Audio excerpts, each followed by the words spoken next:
এখানে কি করছো? যাও।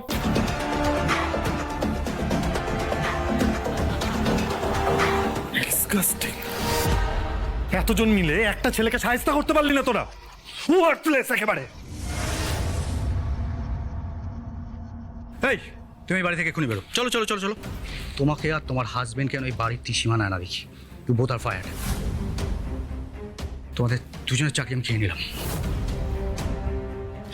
আজকাল মনে হচ্ছে আপনার মদ খাওয়ার থেকে চাকরি খেলে বেশি নেশা হচ্ছে। এই আপনি আমাদেরকে কি তাড়াবেন বলুন তো? আপনার মতন কাপুরুষের চাকরি এমনিতেও আমরা করবো না, আমরা ছেড়ে দেবো। শুধুমাত্র দাদু আমাদেরকে কাজে রেখেছে, তাই দাদুর সঙ্গে দেখা না করে বেরোতে পারবো না।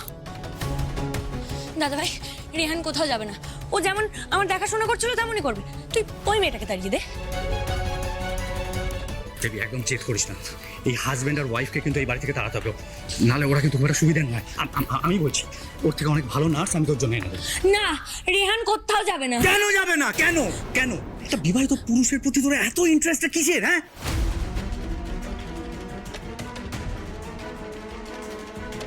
তোমার হাজবেন্ডেরও চরিত্র খুব একটা ভালো নয়। হ্যাঁ, একটা বাচ্চা মেয়ে পেয়ে মাথাটাকে একেবারে মুড়িয়ে খেয়েছে। শুনুন, আপনি কিন্তু আপনার রেহান সম্পর্কে আমি আর একটাও খারাপ কথা শুনবো না দাদা ভাই। তাহলে কিন্তু আমি ভুলে যাব যে তুই আমার দাদা। বাবা, এত দূর! দেবী কি সত্যি নার্সবাবুর প্রেমে পড়েই পাগলামিটা করছে? আরিয়ান, আমার আর ভালো লাগছে না। এই নোংরা মেয়েটাকে আমার চোখের সামনে থেকে সরাও। ও আমার বাবাকে মেরেছে, মুখে কালি ছিটিয়েছে, জেলে অবধি পাঠিয়েছে। এই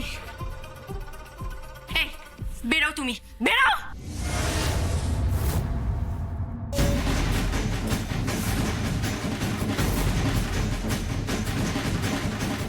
এই তুমি আমার গায়ে হাত তুলছো? তোমার এত বড় সাহস! আমি চাইলে না চড়িয়ে তোমার দুটো গাল আমি লাল করে দিতে পারতাম। কেন করলাম না বলো তো? কারণ এই বাড়ির মাইনে করা চাকর আমি, তাই তুমি বেঁচে গেলে আজকে। আর এই শোনো, এই বাবার স্নেহে না অন্ধ হয়ে যেও না। চোখ কানটা একটু খোলা রাখো। কি হয়েছে রূপাই?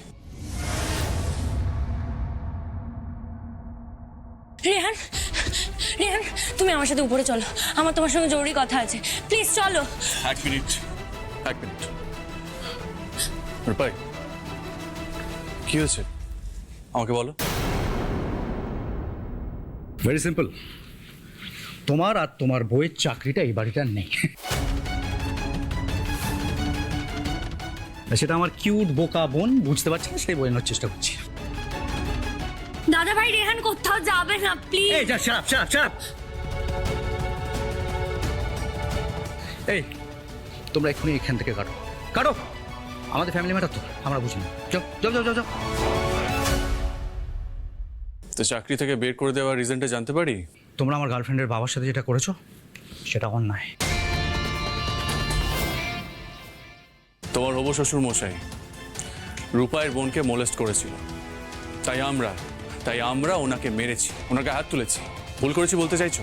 তুমি আমাদের জায়গা থাকলে কি করতে? অবশ্য তুমি হয়তো প্রতিবাদ না করে আরো কিভাবে মোলেস্ট করা যায় সেই সুযোগটা করে দিতে, তাই তো? এই এক্ষুনি বেরোই বাড়ি থেকে। তোকে আমার কোনো কাজের কৈফিয়ত আমি দেবো না। বেশি বাড়াবাড়ি করলে না ফলস অ্যালিগেশন দিয়ে ছেলে ঢুকিয়ে দেবো। এত সহজে ভয় পাওয়ার লোক আমরা নই। রূপাই চলো উপরে চলো, আমরা দাদুর সাথে কথা বলবো। চলো। এই একদম না। শুনুন না নার্সবাবু, ওরা যখন চায় না আমরা এই বাড়িতে কাজ করি, তখন জোর করে এখানে টিকে থাকার দরকার নেই। ওরা আমাদের জীবনটা একেবারে নরক করে তুলবে। আর এমনিতেও আমি এই ছোট লোকটার গাড়ি চালাতে চাই না। নার্সবাবু, দেবী ম্যাডামের মনে হয় আপনাকে প্রয়োজন। আপনি দেখুন কাজটা করবেন কিনা। দাদুর সাথে কথা বলুন, দাদু যদি রাজি থাকেন তাহলে আপনি কাজটা করুন। আমি আসি। হ্যাঁ রেহান, তোমার যাওয়ার কোনো দরকার নেই। আমি দাদুকে বলে রাজি করিয়ে নেবো। তুমি আমার সঙ্গে থাকবে। ইনফ্যাক্ট দাদু রাজি আছে। তুমি আমাকে ছেড়ে কোথাও যাবে না, বলো না কোথাও যাবে না তো? আরিয়ান, এসব হচ্ছেটা কি? তোমার বোনকে কন্ট্রোল করতে পারছো না?